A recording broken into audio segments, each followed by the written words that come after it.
I'll have another chance to visit this splendid campus. I'm very impressed by the facilities here, by the students I've met, and I think on behalf of the Free Market Roadshow, from my perspective, the support you guys have given us here and providing us with a good audience too, and a stalwart audience that was able to stick it out to the end. So the general approach of the Free Market Roadshow is to promote the ideas of a society of free and responsible individuals. A society of free and responsible individuals. Now this is the basic idea behind classical liberal thought, where we will place the individual at the heart of all of our social analysis. And that we examine that if we allow that individual to be free and responsible, that is, accountable for their actions, then we will live in a more harmonious setting. So this is a very difficult topic. The idea, I'm going to focus more on drugs, but I thought it might make it sound more interesting. When I grew up, we talked about sex, drugs, and rock and roll, so I left out the rock and roll. Now, it's a complex problem, but it's not necessarily a moral problem. Now, many classical liberals would expect that markets and virtually anything should be allowable, inasmuch as they are voluntary and are the outcome of the human action of choosing individuals, and that they are capable then of learning from their mistakes or whatever, which would include even sex for hire. Now that may be a moral question, or at least it might seem to you in terms of your own values a moral question. But drug use may not be a moral question in that sense. So I'm going to approach the question of drugs perhaps in a slightly different light than I might do if we were talking about, for example, prostitution. So let's start with what we might think of as the ideals for a free society. Now, free society is essentially one where there's an absence of slavery. This is a basic premise of, I think, that most people, an assertion that most people would agree with, that slavery and its near cousin theft are unacceptable arrangements that we would wish to avoid. Now, if we accept this idea that slavery is an unacceptable institution, then we come to embrace the idea of self-ownership. That is, you own yourself, but not only that, you own and should be entitled to control any productive output as long as it's legal and lawful. It should be yours to dispose of. Okay? So this idea of self-ownership really is the basis of a classical liberal argument for private property. So private property then becomes an essential element of this thing that we would call self-ownership, or to put it in a more direct term, human liberty. Okay? Now, the question of taxation earlier today might be brought up again in this context. Who has the first claim to your income? Do your parents? Do you? Does your wife or your husband? Your children? Who has the first claim to your income in a modern setting? The state. Is that the way we should live? Should the state have first claim to our income and then allow you to have whatever might be left over? And what is the reasonable amount? Is it 102%, as we saw in Sweden, in some cases with marginal tax rates? Well, most of us would find that unreasonable. I remember in the 1960s, Americans thought the Swedes were completely crazy. Their average tax rate was 25%. Of course, the Swedes thought 25% was high at that time, but it gradually crept higher and higher because these claims against our income became greater and greater.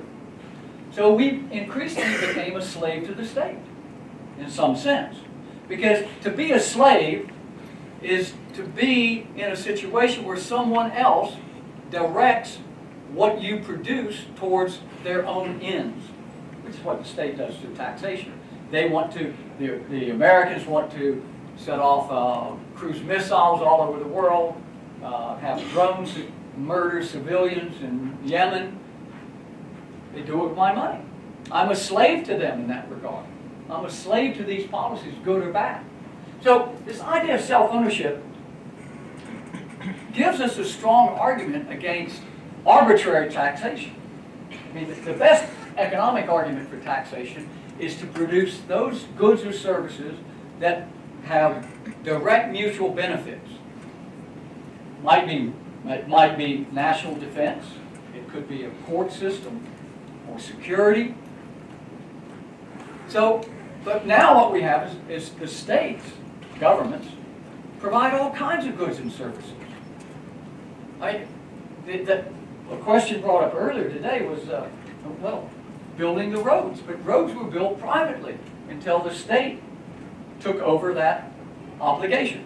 Education was generally provided privately or through churches or some religious organization until the state assumed responsibility for that. Welfare, charity resided in the family, in the village, again maybe religious institution, until the state took that over. So the state has continued to expand, and as a consequence, what that means is that you have less liberty and fewer resources, and they have more power and more of what you have. So part of this Free Market Roadshow is to try to examine this process and to find out whether or not that's fair and just, and on what those conditions might be. So anyway, this idea of self-ownership then is about self-determination. You should be able to discover what life you want to live, how you want to live it, and be able to develop the means to do so. So your life purposes should be your own, and they should be as expansive as possible. Other people cannot enslave you to do what you should do based on their beliefs of what you should do, or to limit you in being who you want to be, whether it's a lifestyle choice, if you want to marry a same-sex partner, whatever it may be. Those are your choices. Now, self-ownership also, as I mentioned, is that you are entitled to control any lawfully produced thing. Now, if you steal my jacket, the reason theft is bad is that it's as though you put me in a room for whatever time it took for me to buy this, to earn the money to buy this jacket. It's as though you had me kept in a room for that amount of time, because now you've dispossessed me of this object that is my property. So, we should have maximum control over our property if it's lawfully acquired. So, it turns out that private property is essential for a free society. A society where you have expansive human liberty and extensive personal dignity. Dignity comes from living a life of your own choosing and achieving those life purposes that you set before you. So private property is essential to that, because it will become the means by which you achieve those goals in most instances. Now, a free society is one where the individual is the building block. It's the focus. In a way, if we think of society like a forest, it's incoherent to think of a healthy forest if we neglect the condition of the tree. It's the same in social sciences.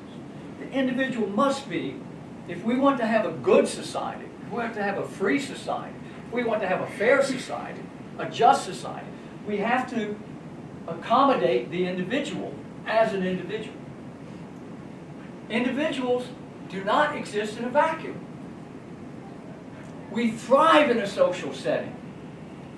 So this idea of a free society is not some atomistic individual hidden away, grumbling along the lines of Ayn Rand about other people's altruism. Okay? It is about humanity, interacting with humanity. The application of the rules that govern our behavior, most of which were discovered and implemented before we encountered many of these modern ideas about government. Now, those rules must be applied equally, regardless of your social status, your gender, your wealth, your social conditions, or whatever. So, in other words, there must be an absence of privileges. No individual should be able to do what you cannot do. Discussion this morning about free trade zones, where you allow foreign producers or foreign investors to have privileges that domestic investors don't have. This is, to me, wrong.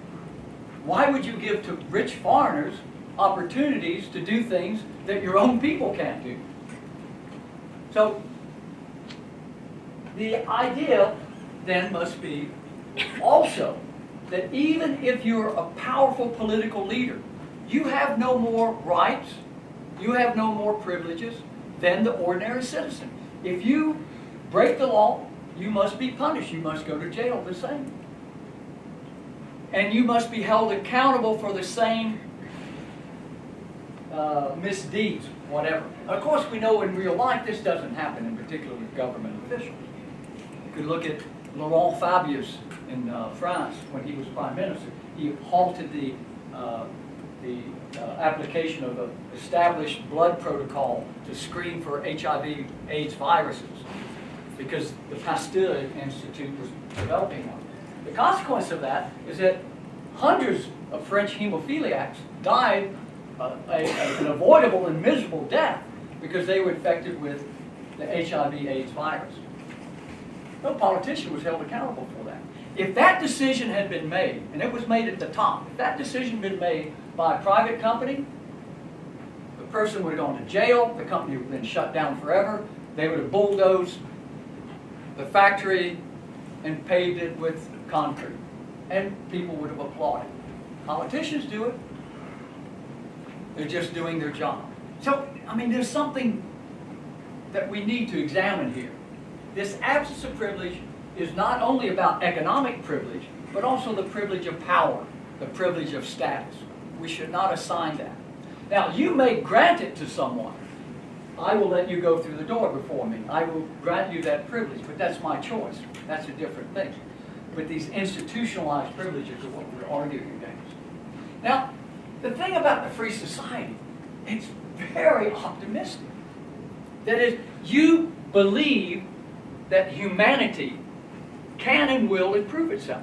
That human institutions are not perfectible, but they are, because of human nature, we are problem solvers. Humanity, we solve problems. And part of the reason we solve problems is because we're looking after our family, we're looking after the attempt to solve the problem of achieving our life purposes. We're constantly encountering these things and trying to find a way around them.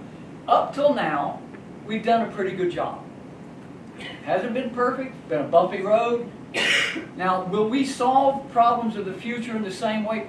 It's not certain, but we've got good evidence that there's going to be this constant search for those solutions. So, a free society is where you get the progress. A free society means let them try out this new concept, Uber, or whatever it may be. That's where you get progress. If you try to interfere with freedom of action, freedom of choice, freedom of association, freedom of thought, you don't have progress. A free society is where you get that. So this is why I'm optimistic about the future, because I think that extensive human liberties that do not interfere with other people's human liberties is the way to go. Now, what are the rules of behavior then? Generally, I mean, come up with some simple ones. Respect the rights and liberty of all other individuals. Okay?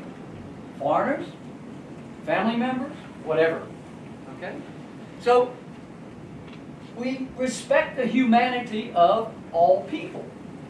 And that means we respect that they're going to have faults that we don't see in ourselves very often. So, tolerate the views and actions of all other individuals. This is the basis of freedom of speech, freedom that you have an academic freedom, where you should have Marxists on the economics and philosophy department. You should have people that are expressing different types of views. So it's the only way we discover something that approaches the truth, is by having these different viewpoints and expressing them and debating them and arguing them, because the best one will win. If it's a bad idea, it will lose. But you'll only know if it's a bad idea if it confronts a challenge.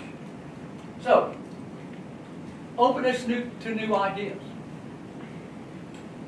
It's difficult. I almost said we're all young. Well, I feel young.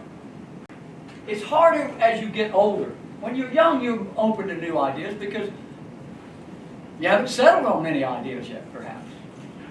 So you're searching. So young people tend to experiment more with lots of different things. Older people tend to say, well, it's good enough where it is. But so we resist. So this creates a clash between generations. But we'll have progress only if we have these new ideas coming forth. Reject the use of violence, force, and threats. I mean, these are very simple rules, but these are at the heart of this argument for a society of free and responsible individuals. Judge not lest you be judged. I mean, don't jump to conclusions. These are simple guidelines. Now, what is this going to look like? Well, I'm suggesting here that individuals have a moral primacy. That is, morals reside in human action. Morality is the outcome of human choice. Morals are those things which guide us to do good things. Sometimes, if you've got a bad moral structure, they may guide you to the wrong thing. But what we have to see is that when it comes to collective action, whether it's involving governments, it's much more difficult to talk about moral content of collective actions. Now, for example, if I want to help him, and I deeply believe that he deserves to be helped, is it morally just for me to force him to help him? Is that moral? No. There's no morality in that. If I wanted to help him, I'd reach in my pocket and give it to him. But for me to use either force or some other sort of means to get him to do what I think is a moral act, it stripped out the morality. Even though the decision may have been based on, in my mind, a clear moral obligation. But if it's a moral obligation, it's mine, it's not his. He doesn't know him, never met him. And anyway, he's looking after him. He doesn't have the resources. So, when we get into the question of collective action, in particular governments or the state, we have to be very careful that they're trying to convince us that they're doing moral things, that they're driven by moral impulses. Well, they're driven by their moral impulses, but if they use this vehicle, the state, to carry them out, you can't really make a strong claim that that is a moral act. So, this is where it becomes problematic with, say, the welfare state. Now, the welfare state is just that. I want to help him, but I force all of you to do it. And then I say, I help the poor. Well, let me tell you how it works. Now, if I have a moral obligation and I want to give him $1, how much will he receive? $1. Now, if I'm the state and I say, I need $1 to help him. So I take it from him. How much is he going to receive? Do you think he'll get $1? Well, Rajiv Gandhi, who had been the head of the son of Indira Gandhi, when he was running for public office, he said, and this was in India, and I think he was quite an optimist. He said, here in India, if we raise $1 to spend on behalf of the poor, they get 10 cents. Where's the morality? I mean, if I give money, he gets it all. If the state gets money, he might get 10%. Governments are expensive. Chauffeurs, offices, pensions, air conditioning, whatever it may be, salaries. It takes a lot. The welfare state is a huge burden,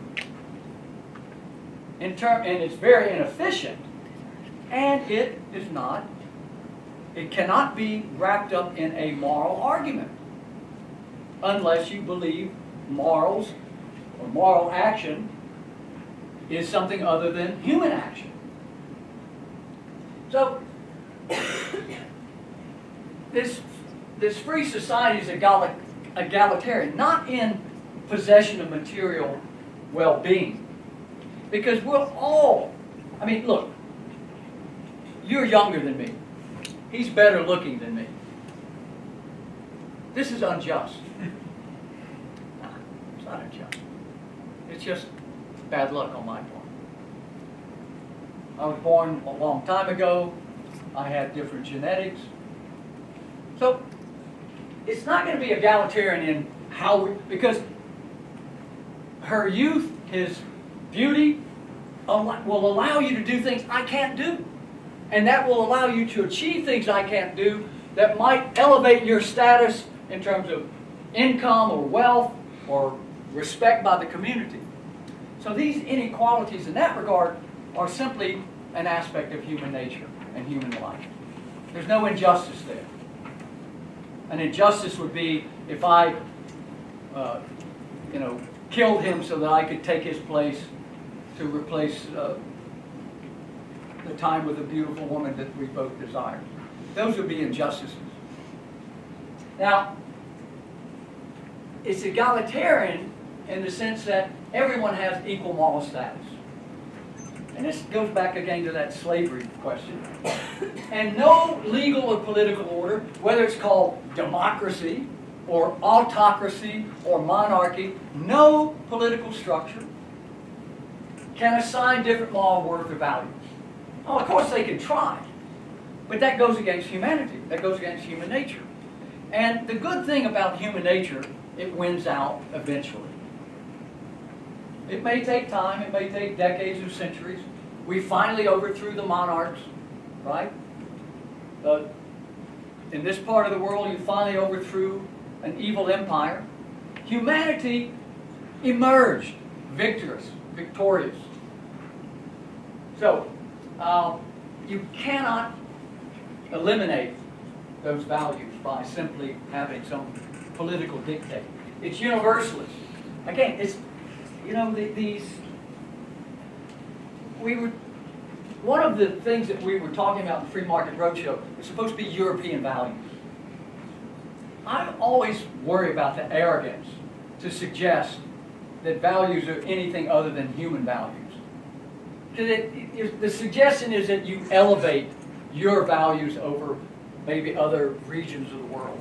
I think that's problematic. So I like to talk about human values, of which there are values that Europeans may more happily embrace than other parts of the world. But I think fundamentally, at the basis of living life, we have shared human values that are very important. So we shouldn't, and this goes back to this debate about open borders, that just because someone happened to be born on one side of a line or river that may speak the same language or come from very similar backgrounds, they have a different passport, they're not allowed to go across that line. These are really problematic issues. As I mentioned, it's progressive and optimistic. that I believe that this free society is how we have human progress. In terms of economics, one of the messages that we've been repeating on the Free Market Roadshow is the importance of entrepreneurs as an engine of human progress. Entrepreneurs generate new ideas, new products. They generate a momentum, new jobs. This is where we get human progress. And it also, entrepreneurs give us cultural progress. We get rap, music, that's a cultural phenomenon. And every country, I can remember when it first started happening globally, when I first heard rap in another language, because I was always accustomed to rap in English, something like English. And then when I heard this, a white French guy singing rap, it was like, what is that? But cultural progress comes from this experimentation, and it's a kind of an entrepreneurial process. Okay, here we go. Now, we're going to focus more on the particular topic at hand. Drugs. Now, the drugs, drug is a very expansive thing. Maybe we could talk about aspirin, we could talk about heroin, we could talk, alcohol is a drug. Okay, there's lots of different drugs. But what we're going to start with is to give a framework about adult freedom of choice. Well, we go back to this idea of a free and responsible individual in this community. So we must respect people's desire and interest. Otherwise, we're all slaves, or at least potentially slaves, to other people's decisions on what is good for us. Now, at your age, many of you are probably more reluctant than I am to go against your parents and to demand your interests over theirs. But time will come, perhaps, for some of you. But so even our parents, at some moment, have to give up that domination of you. But very few of us, and certainly your parents, would not wish for your neighbors to dominate your interests and guide you against what they believe is right. So this idea that we must be allowed, otherwise someone else is choosing our life outcomes. Now, this doesn't mean we don't have debate or discussion or saying, I did it, it's a bad idea, I had a bad trip with LSD, I suggest you don't. Actually, mine were good. But it doesn't mean that you don't try to debate. But the problem is, and what we'll see in a moment, if you make it illegal, it turns off the debate. So your parents say, don't do it, it's against the law. That's it. Instead of, look, it's legal, we need to discuss these things. It's a much better way if you want to have some sort of give and take. But prohibition, we'll see, turns off the debate pretty quickly. So being free to choose has its intrinsic values on its own. Experimentation, learning from your mistakes. It's better if you learn from other people's mistakes. But if you're like me, I have to learn from my own. Smarter ones here see that other people blunder, then they avoid it. But people can learn to create a good life if they're free to choose. You'll discover through your own experimentations, observing other people, interacting in a social framework based upon the sort of rule structures and values that are determined there. But you need to have that freedom to choose, or your life won't be good. It won't be your own. How can it be good if it's not yours? If it's the outcome of someone who forced you and pressed you into doing things. What happens is, when we have these prohibitions, there's this lack of learning. You're just told that it's bad. It's a much better thing to say, don't smoke, it's against the law. You smoke, fine. It goes wrong, then you learn. Okay, I don't want to do that again. Now, government should neither regulate nor prohibit personal behavior or lifestyle choices. Again, this is an assertion, but it's based upon this for me, this logic of self-ownership. it comes out of that argument, in my mind. Regulation and prohibition are based upon dubious paternalism or elitism. So we had this experiment in the United States where a group of early feminists helped create a law so that no one in the United States could drink alcohol of any form. Now this was, I mean, civilized people can have a drink of alcohol without becoming crazy and beating up their wives or leaving their children. But this was a law that imposed someone's moral framework on everyone. And it turned out it was a disaster on virtually every level. Legal prohibitions tend to make things worse. Before the prohibition on alcohol in the U.S., most Americans drank either beer or wine, mostly. But after prohibition, they began to drink hard alcohol, much of which was produced under uncertain conditions, because it was a higher value added item, and it's easier to hide a bottle of whiskey than a barrel of beer.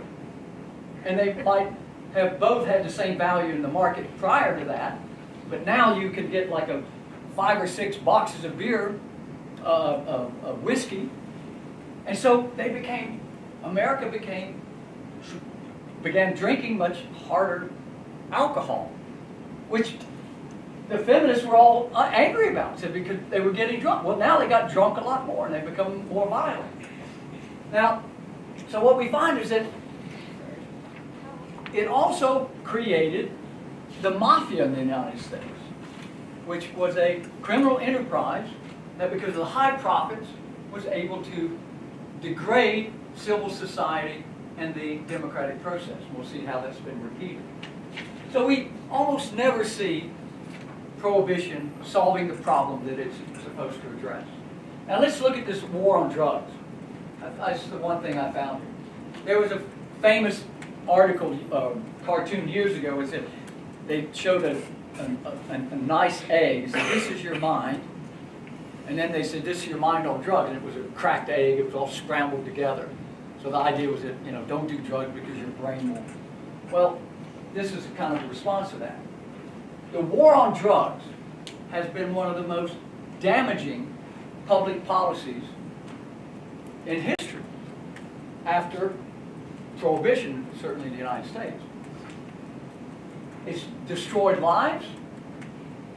Dozens of people are murdered throughout Latin America every day because of a response to these drug laws, because the criminals who are producing these drugs compete not by prices or by being polite and inviting people to buy from them like would happen in a legal market.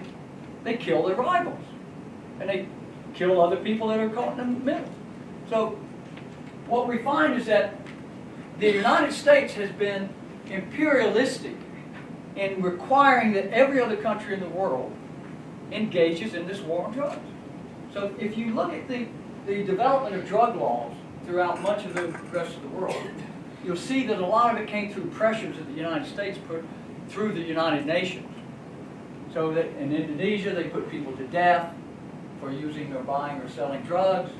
Same in Singapore. The places where simply even consuming them, much less selling them, you can be put to death. So these are dubious legal arguments. The idea was, say, look, don't do drugs because it'll ruin your life. And if you do drugs, we're going to throw you in jail and ruin your life. What kind of logic is that? Because if you go to jail, you come out, who knows what happened to you when you're in jail. You may not be able to find a job. Oh, you've been in prison. I don't want to hire you. You're unreliable. Well, I didn't murder anyone. I just smoked, doesn't matter. This is a dubious argument. Drug use is not a criminal problem. It is a medical problem. How many people have ever met an alcoholic? Why don't we put alcoholics in prison? I think, alcohol is the strongest and most prevalent drug available in every society. We need to put alcoholics in prison. How many think that's a good idea? Nobody. Why do we put drug users in prison? They belong in prison no more than alcoholics. This is a crazy idea. If you told people that it was good public policy to put alcoholics in prison, you would lose an election immediately. Yeah, because everyone would be in prison. Pardon? Everyone would be in prison then.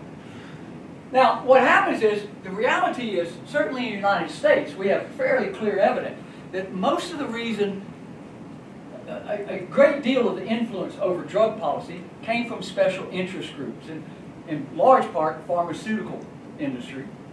They wanted to eliminate competition. You know, for example, marijuana has had for centuries, it still does in many countries, medicinal applications, social applications, all sorts of civilized behavior. But all of a sudden, it became demonized. It became an evil, immoral act. But it's not an immoral act for me to choose. Is it immoral to smoke tobacco? Well, if you're a Mormon, maybe. But that's only one sort of perspective on it. Other churches don't have an opinion on it. So it's not an absolute moral act, immoral act. Now, the medical evidence is a little bit like the science on global warming. It's unsettled. All science is always unsettled. We're always finding new ways to interpret things because, again, we're now able to look at beyond this, you know, into DNA structures and all that we couldn't do 50 years ago. 3 American presidents demanded and received the final word on the health effects of marijuana. And each time that report was laid on that president's desk, it said, don't worry about it. And then it was pushed aside. And then some years later, another American president demanded the same, got the same result, and they never changed policies. Why? The police like it. It gives them more power. They can demand more resources to be able to solve this drug epidemic that they help exaggerate. Prosecutors like it. All sorts of interest groups benefit from this. So it's really hard to undo this. Drug warriors, the people who, they overlook the destructive effects. Prohibition, especially like in cocaine, has created these narco states, like in Colombia, where the state was almost collapsing because of the takeover by the narcotic cartels. High incarceration rates among young people. So most drug use often is young people, and very often, particularly in the United States, minorities. So what we find is that most of the young black men in prison in the United States are there because of drug-related charges. We need to understand the war on drugs is a war on humans. It's a war on citizens. And it's based upon misguided moral claims. They're not moral claims. They're really based upon interest groups and a fear, perhaps, of politicians to actually stand up and do the right thing. Now, let's look at an example. Portugal followed what I suggested. Portugal said, we should not treat drug use as a criminal problem. We should interpret it as a medical problem. So in 2001, they decriminalized. It was very interesting at the time. They said, we don't know what's going to happen. What we do know is that what's happening now is horrible. Drug users were forced to buy drugs illegally. They were subject to criminal, access to criminals and criminals abusing them, and the conditions under which they lived, because they couldn't live a legal life.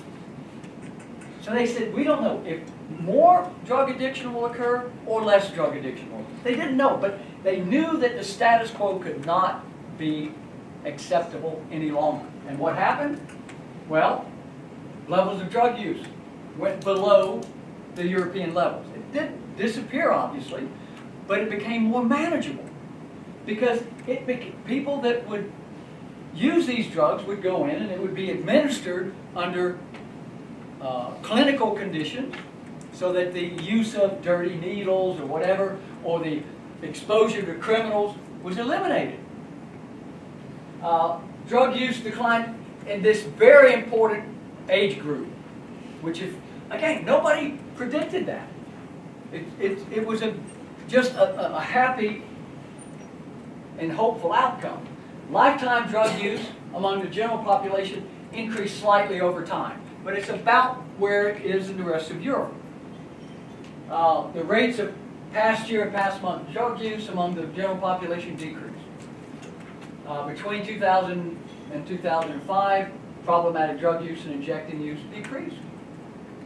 Adolescent drug use decreased. It rose again a bit more later, but it's no higher than it was in 2003. The rates of continuation of drug use have decreased. Now this is an interesting outcome, because what people will say, if we decriminalize, everybody will become a drug addict. But we have, and it's not a big country, but it's a big enough country where it matters what happened there. I mean, if it had been Liechtenstein, you know, it'd be hard to draw a big conclusion, but Portugal is a medium-sized country in Europe. So this is what the head of the decriminalization policy. It's very difficult to identify a causal link between it and the positive tendency. But what happened is that let people speak clearly and pursue professional help without fear. Treat them as humans, not criminals. And in doing so, they began, and they were given counseling. You know, again, they tried to coax them out of it, but in doing so, they helped these people discover some hope in their lives. Okay, thank you very much.